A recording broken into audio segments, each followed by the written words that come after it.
let's start with the beginning. Take us all the way back. How did you initially get hooked on rock and roll? What made you want to play? Right. Hooked on rock and roll. I would imagine, I mean, I had an older brother. So my brother Dave is 6 years older than me, and he liked rock. So he would buy Led Zeppelin albums and Deep Purple and Black Sabbath, and he would go and see bands. I remember him going to see Black Sabbath at Birmingham Town Hall, 1971, possibly. Wow. And he bought a guitar. I think he probably wanted to be like Tony Iommi, you know, learn to play the guitar and those riffs and all that. So I think having an older brother who happened to have good taste in rock music, as well as he played guitar and he played in a local band, all rubbed off on me.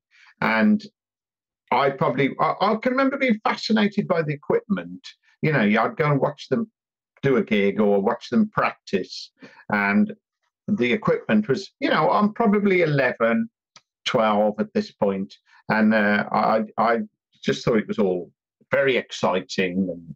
And then he would take me to see bands when I was probably from about the age of 12 onwards. Occasionally he'd come in from work and he'd say, I've got a spare ticket to see a band, like we went to see Can, for example, that German krautrock band. He really liked them.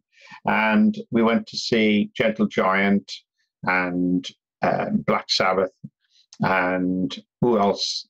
10 years after. And so I'd just go with him. I didn't really know the band. The first band I ever saw with him was a band called Amon Dore, who, again, a krautrock band. And they played, I think, Birmingham Town Hall.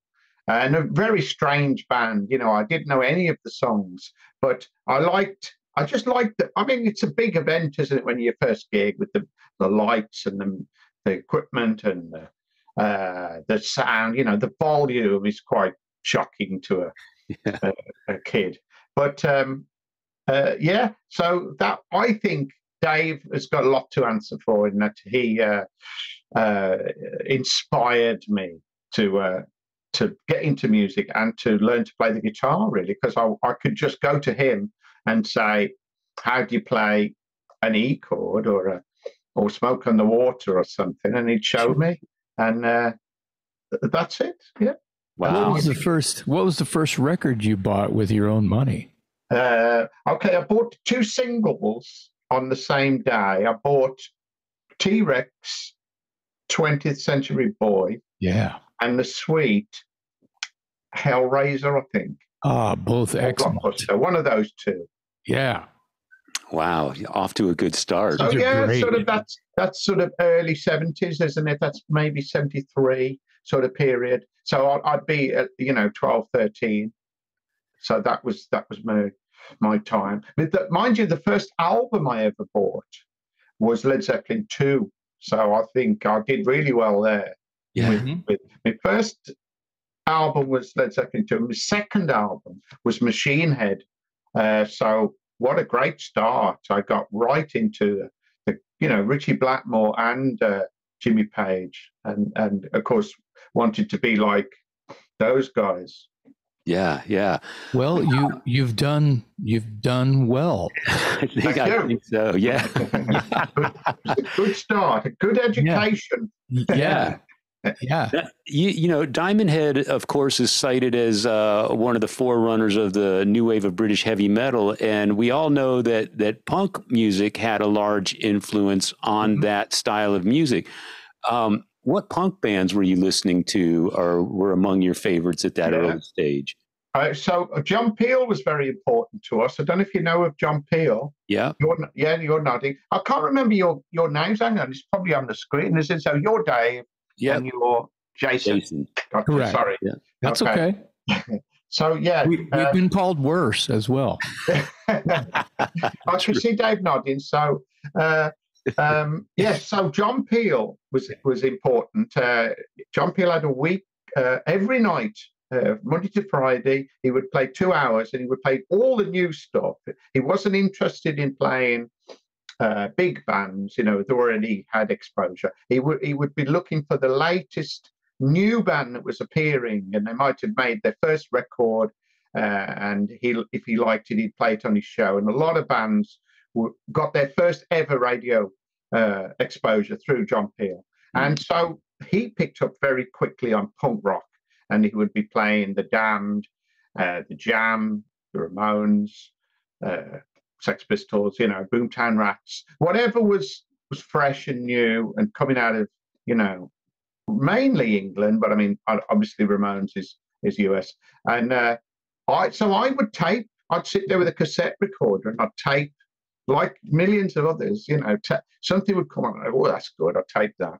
And I had these little cassettes with punk rock on and all that. And I found it exciting because it was normally quite fast, and it felt like I could do that. I did feel that you know, our bands became a bit heavy rock, progressive rock, and all that. And you know, I'd be listening to bands like, say, Yes or Pink Floyd or Genesis, and admiring them. But I didn't know how to play like that, you know, or a song like, say, Achilles' Last Stand or The Song Remains the Same, you know, works of art. And for a struggling guitarist who's only just sort of mastered his bar chords and things like that, I have no idea how to play a song like The Song Remains the Same or you know, Kashmir or whatever. So, but I could copy the Pistols and I could copy you know, the Damned or whatever, and then they started appearing on TV, on Top of the Pops and the Old Grey Whistle Test. And so again, I could think, right, he's only got two chords in it. It's got an A in it and a D in it and an E, and that was inspiring because you know, I thought I can't spend the next. I'm never going to be able to play like Richie Blackmore. It's not going to happen. But I thought I could play like Steve Jones, so let's go. I couldn't wait. Let me at him, you know. Right. I love Steve's playing, and yeah. I feel like he's a better player than he leads on. Yeah, probably. That first Pistols album is amazing. Yeah, absolutely. Yeah, it's a great rock and roll record. Totally. Energy. Yeah. Yeah.